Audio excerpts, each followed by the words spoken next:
Thanks for tuning in. I'm Chris, and that's Murph, and we're going head-to-head, cashing in picks or flopping like a bad play call, and you get to witness it all. So pick a team and enjoy this show. It's the smartest idiot you know.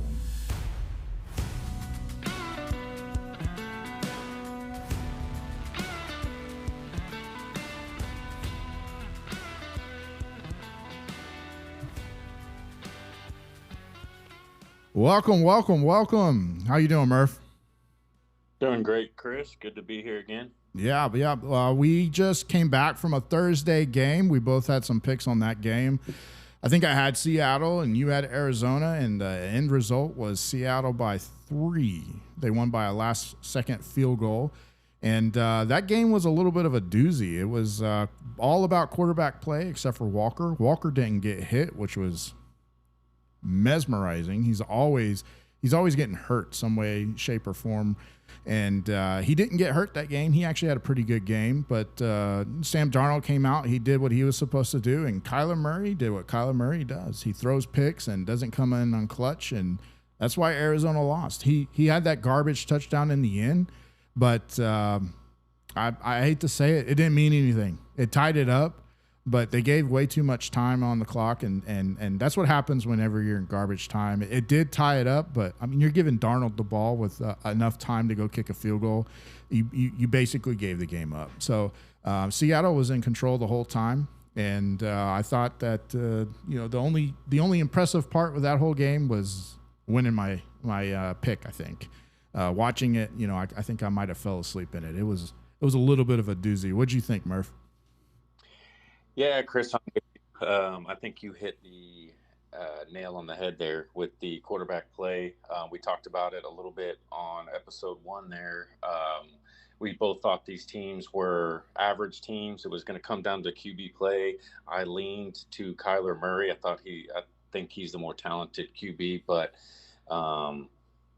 clearly he did not play well, and I think the turnovers definitely cost them the game. So you were right there. Seattle covered, and I don't like I said before. I thought it was these NFC West games are always going to be tough. I thought it was going to be a close game, but I was on the wrong side of that one. Yeah, it was close. It wasn't close in the beginning, but it ended up being close. So, I'll give you it being close. It was a typical NFC West game, but those defenses are really good. Seattle's got a really good defense. And if Arizona plays the way that Arizona plays, they're going to have a good defense too. They do create turnovers. Sorry, takeaways or turnovers, whichever word you prefer. But Arizona it was a dud that game for Arizona until the last minute. So looks like we have our first game of this Sunday that we're going to talk about, and it looks like it's going to be Cleveland and Detroit. What are your takes on that game? Yeah, Cleveland at Detroit. Detroit's favored at 8.5. I'm going to take Detroit on this one, and it might bite me in the butt here because I think a lot of people lost that pick last week on the Cleveland Packers game. That was a large spread. But, Cleveland ranks 30th in the league in points per game. Detroit's 3rd. While I like Cleveland's defense, I was kind of, I've been in awe with their defense so far. Statistically, they are still 23rd in scoring defense and 28th in rush defense. And we know what Detroit can do running the ball. Detroit kind of feels like they've got their mojo back, so I'm going to hit Detroit on the 8.5 here. Yeah, so 8.5. I'm definitely going to be looking at Detroit as well at 8.5, but I think the line has actually crept up to around 10.5. And with that being said, that kind of makes it into kind of toss-up land for me.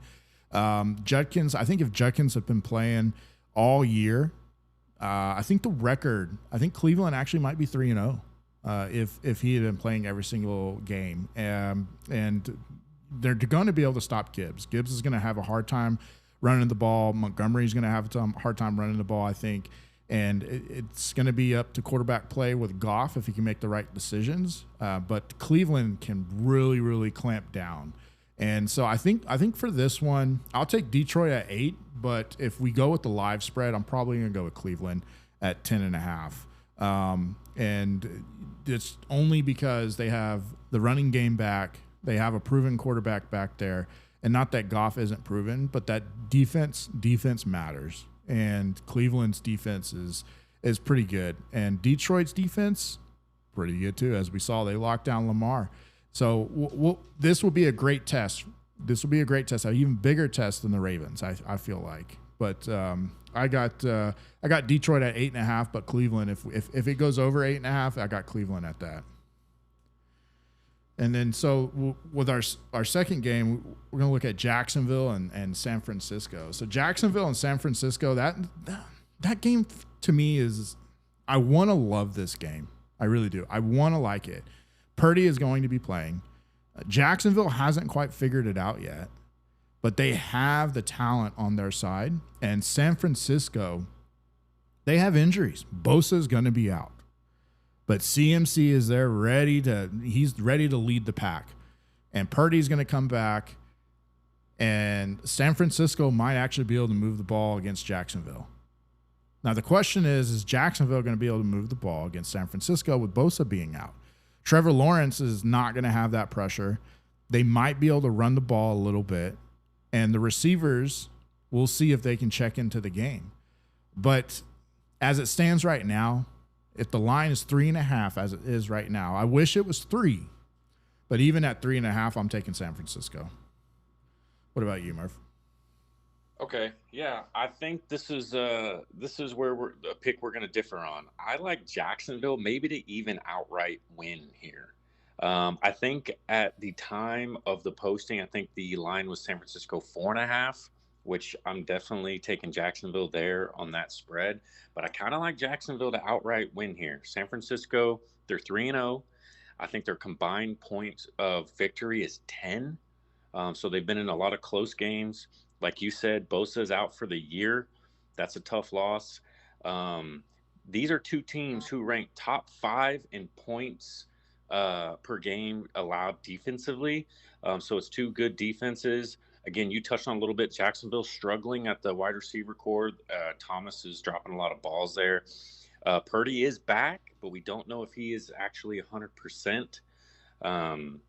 But the way ETN's running the ball, I think Jacksonville gets going here, and this is a sneaky pick for me to take Jacksonville outright to win here. I love it. I want Jacksonville to win. I really do. I really want Jacksonville to win.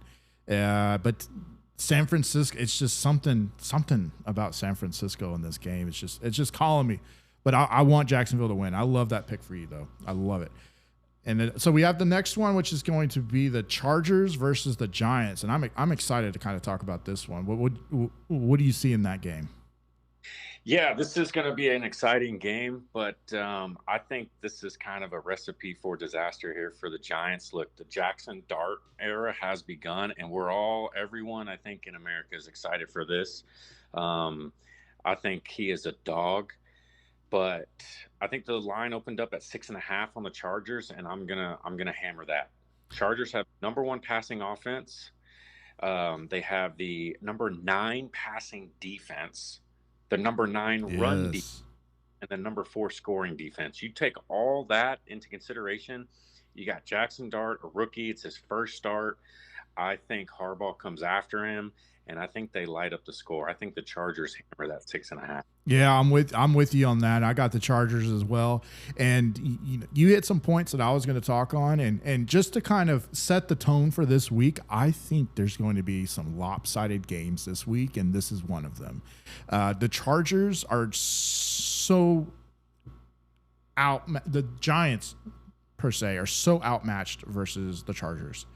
And even with Jackson Dart. And a lot of teams, when they put in a backup quarterback, or for the first time, an electric rookie, they tend to have some good success. But I hate to break it to you, but Harbaugh against rookie quarterbacks, he's basically undefeated. The dude knows how to play against a rookie quarterback, even if it's Jackson Dart, that everybody wants to succeed. I think this was not the right game to put him in. I think they play the Saints next week, and I think that was the game to put Jackson Dart in, but they put him in this game. And it's going to be a recipe of disaster, like you said. I got the Chargers by a lot more than 6.5. And that defense, That defense is probably going to be the best defense that the Giants have played so far. So put me down for the Chargers as well. We also have another good one, a Cinderella story happening right now. Indiana versus the LA Rams. And that one, man, that's a tough one for me because I want to pick the Colts. The line right now is 3.5. And I just think that is just too much for the Rams at home where the Rams are home. So Indianapolis has been playing great defense. Taylor's been running the ball really well. I mean, it's the best that we've seen him in the last 3 years, I feel like. They have Daniel Jones behind center that is making great decisions, making it look like a Pro Bowl type decision to put him over Anthony Richardson, to go out and sign him even when you have a starter, to pluck him away from Minnesota. And he is showing why they went out and signed him. And maybe this is the game where he kind of regresses and he comes back to earth. They are 3-0. The Rams are 2-1 and should be 3-0. They should not have won the last game. It was one of those fluke weeks where a bunch of people were upset. A bunch of teams were upset by some crazy special team plays. I don't know who wins here. I really don't. And I feel like I'm flipping a coin here. But I'm going to have to go with the Rams. I wish it was 3 points. I'm going to have to go with the Rams because of Sean McVay, because of Stafford, because of Williams, because of their defense. And the Cinderella story, these little Cinderella stories have to lose at one time. And this is the team that they have to lose to, I feel like. So I'm going with the Rams. What do you have, Murph? I'm with you, Chris. We talked about it at the beginning of the year, I think even off the podcast, where we both loved Indy. We thought they were going to bounce back. We thought Daniel Jones, honestly, was the better QB there in that in Indy. But I'm with you. I think the Rams cover here. We both like JT. He leads the league in rushing right now. Daniel Jones is having a phenomenal year. He's top 5 in passing yards per game. The Colts are scoring a bunch, but they've also beaten the Dolphins, the Broncos, and the Titans. Those are all teams who rank in the bottom half of the league in offense. Yep. I don't want to spend too much time on this game, but I did find an interesting stat here. Since 2013, teams that are 3-0 who are listed as road underdogs are actually 3-11 against the spread, which includes 10 of those losses by 8 or more. That put all that together, I'm going to take the Rams here with you. I think we agree on this one. Awesome. All right. I know this next game, I know that you're kind of going to take lead on this one, but this is going to be a good one. The Eagles versus the Bucks. I want to hear your thoughts on that one. Man, is there anything Philly can't do? I mean, my gosh, they're losing 26-7 to the Rams last week in the third quarter, and then they come back.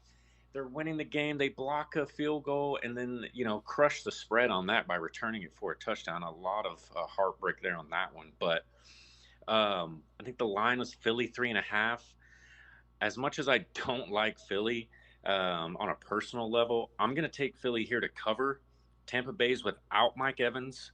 Last year without Mike Evans, Tampa Bay was 0-3, without Mike Evans. And this is Tampa Bay has had 3 straight weeks where they've been trailing in the final minutes, and they've had to come back and take the lead late in the game. So I also think this is a little bit of a revenge game. Last year, Tampa Bay beat Philly 33-16. Now, if you remember in that game, Philly did not have A.J. Brown or Devontae Smith. So, put that for what you will in that game. But I think Philly comes out revenge game, and I think they're riding high. I don't know, honestly. I thought the Rams were the team to beat Philly this year. If anyone could do it, they could, and they couldn't.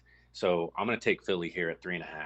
Yeah, I'm with you on that because the only way Tampa Bay wins, I think, is if their defense steps up and they're able to stop the tush push. And I know everybody hates talking about the tush push unless you're an Eagles fan, but the tush push has yet to be stopped, except for by one team.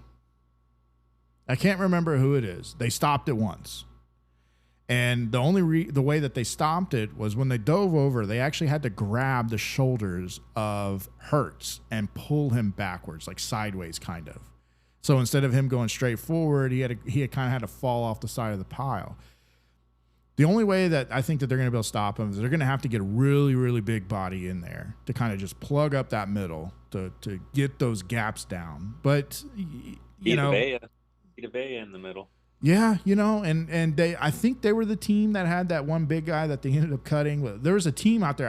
I should have looked it up before I joined here, but they actually signed a big guy knowing they have Philly on the schedule or within the next couple of games to try to do this for the tush push. But I think the injuries here matter. Mike Evans is a huge loss to them, but they do get Godwin back. However, I think if he plays, he's coming back a game too early, I feel like. And I don't think he's 100%. And personally, because he's on our fantasy team, I don't want him to play because I don't want him to get re-injured and be out for another 5 more weeks. And Tampa Bay doesn't want that either. But I say I do like Tampa's defense here, but Philly's coming off of a high. Philly knows how to win this game. They're going to win this game. Baker cannot keep getting all these fourth quarter drives to win the game, and I don't think it's going to come down to the fourth quarter here.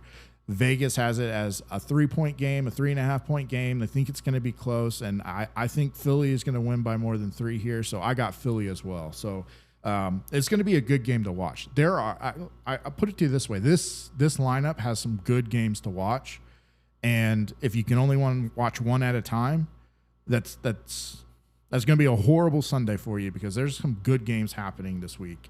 So our next one that I want to talk about real quick is going to be Baltimore and Kansas City. This one right here, we all saw what happened in Baltimore when they played Detroit. They gave kind of a blueprint of how to play defense against the Baltimore Ravens. However, not everybody has the same defensive prowess that the Lions are going to have. KC is going to have Xavier Worthy back, but their defense is not living up to expectation. And Patrick Mahomes, he has not really lived up to expectation in the last 3 years either. He has done exactly what needs to do to get by, I feel like. I mean, I don't know how many games last year he was behind and had to do a fourth quarter game. And Travis Kelce has kind of slipped away. This Taylor Swift impact really has, had an effect in the game for him. He has not been the top tight end like he should be. They are struggling in the receivers, probably the chemistry there. The running game has always kind of been an issue because they keep cycling through. Pacheco is really, really good. But if you become one-dimensional, it doesn't matter how good you are. And I think Baltimore here, the line is 2.5. I'm going to take Baltimore because I'm not sure if they're going to be able to stop Lamar. And Lamar showed that he can throw the ball down. It doesn't have to be a running game. But if it does turn into a running game, Baltimore has the running backs. I'm not worried about Derrick Henry fumbling in the fourth quarter. Derrick Henry is Derrick Henry. And they have Hill to catch, the passing in the flats, the checkdowns. But I trust Baltimore's defense here, and I think that they're going to overwhelm KC, and they're not going to be able to come back. I know it's only 2.5, but I got Baltimore by more than 2.5. What are your thoughts? Yeah, this was actually the toughest game for me to pick here. Man, can you believe one of these teams is going to go to 1-3? Yes, that's shocking. That is insanely shocking. I think what's even more shocking, Baltimore, worst defense, statistically allowing 415 yards a game. That is shocking. And if you're watching, you wouldn't think that. No, you wouldn't. So, man, this is a tough one. I think, Worthy is back. I love him. I think he adds a whole new dynamic to that roster. Baltimore is 3-4 in their last 7 road games. All 4 losses, they were favored. So I'm going to lean Kansas City here at home. Kansas City likes to play close games. They tend to come out, and Patrick Mahomes seems to find a way to win these close games, especially against Baltimore. I think he's kind of had their number. So I'm going to lean Kansas City here with them on the 2.5. I think it's going to be a close game. And I think it's going to be one of those games where it's going to come down to a last-second field goal for the win. But I think it's going to be I think Kansas City might pull this out, something like a 17-14, something like that. Yeah, that I like your boldness with that pick, but yeah, good luck. good luck. Mine too at this is this is kind of why I've also leaned Kansas City is Derrick Henry. Week 1, I think he had 168 yards rushing. Since then, he's combined for 78 yards. And again, you mentioned it. He's got that fumbling problem right now. He's fumbled in every game this year. I think Kansas City might force another one here.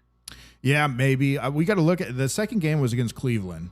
So I'm not expecting a lot of Henry happening with Cleveland. And their defense, I was thinking about their defense with that stat that you said with their defense. They played the Buffalo Bills, who put up a lot of points against them. No matter what happens, that's always going to be high scoring. And then obviously the Lions was high scoring. And then they played the Browns, which they beat like 40-17 or something like that. So I think that I think that is definitely allowing a little bit of a skew to the defense. Why on paper it looks that way, and then the visual is a different test. But yeah, I mean, I'm going with Baltimore. You're going with KC. We'll see what happens. It's supposed to be 2.5 points here, and yeah, I mean, we'll see. It's going to be a good afternoon game, that's for sure. I'll definitely be watching that instead of the Chicago Raiders game. So the Chicago Raiders game, I got nothing to say for that one, except for, if I'm going to root for a team, I'm going to go with the Vegas Raiders. It's going to be a pick 'em. So I'm going to pick the Vaders, not the Vaders. I wish they were the Vaders. No, we're going to pick the Raiders here. But if on some of the games that we didn't touch on, because they're either going to be blowouts or they're games that we think they're going to kind of be a 50-50 here. We're going to kind of go through the list real quick, and we'll cap off with what we've already picked, and then we will touch up on the ones that we haven't yet. So as it stands right now, I got Seattle, and then my next pick is for the Minnesota-Pittsburgh game that's going to happen Sunday morning. Now remember, everybody, this one is overseas, and it is happening early Sunday morning. I originally had Pitt, and I'm going to switch over to Minnesota in that one. Simply because I like the fact that Jordan Addison is coming back, and I also like Minnesota's defense, and I like Carson Wentz behind center there. So I'm picking Minnesota. Also, a weird stat is Aaron Rodgers doesn't necessarily do good overseas. He's also 40. Is he over 40 or is he right at 40? I really don't care. I'm going to take Minnesota in this game, and then we both talked about Green Bay and Dallas there in our last episode. So if you want the feedback on that one, we both think it's going to be a massacre. So I got Green Bay on that one. I got Cleveland at 10.5, San Francisco at 3.5. I got the Chargers on the spread. I got Rams at 3.5, -3.5. I got the Eagles -3.5. I got Baltimore -2.5. And then I'm going to go through real quick, and I'm going to tell you that I also have New England at 5.5. I'm going to have Tennessee at +7.5. I'm going to have Buffalo at -15.5. Give me any line for Buffalo, and I'm going to take it there. I'm going to also take the Raiders, pick them basically at -1. I'm going to take the Jets at +2.5. And then I'm going to also take Denver. You pick the spread there. I don't care what the spread is. I'm going to take Denver over the Bengals. No matter what the spread is. Spread is at 7.5 right now. And that's going to close out my picks. And then, so Murph, right now, you have Arizona, Minnesota, Green Bay, Detroit at 8.5. You got Jacksonville winning. You got the Chargers for that spread. You got Rams at -3.5. The Eagles at -3.5. And then you got the Chiefs at +2.5.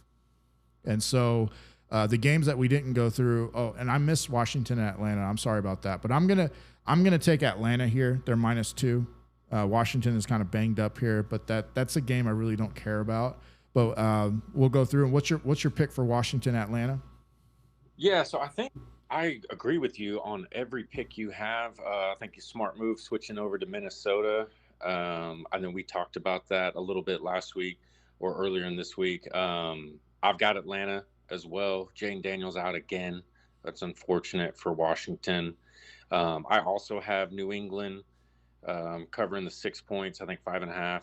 I've got Tennessee within 7. Um, I also have the Raiders. I like that as a pick 'em. Raiders are home. I'm going to pick them as the home dog there. I think I'm with you on Denver. I think Browning is going to continue to struggle there in Mile High Stadium there. The only pick I think I don't agree with you on, which that's a coin flip really, is I took Miami by 3 there at home against the struggling Jets. Both teams are struggling. I like Miami to right the ship here against the Jets. That sounds good. That's going to be an interesting weekend for all of us. And I'm curious to see what our records are as our first week of actually doing this. So, but hey, everybody, watch some football. We got some good football this weekend. We're gonna have some blowouts, and we'll see you Tuesday, wrapping up these picks. So everybody have a great weekend, and we'll see you next week. Thanks, Murph. Have a good one, Chris.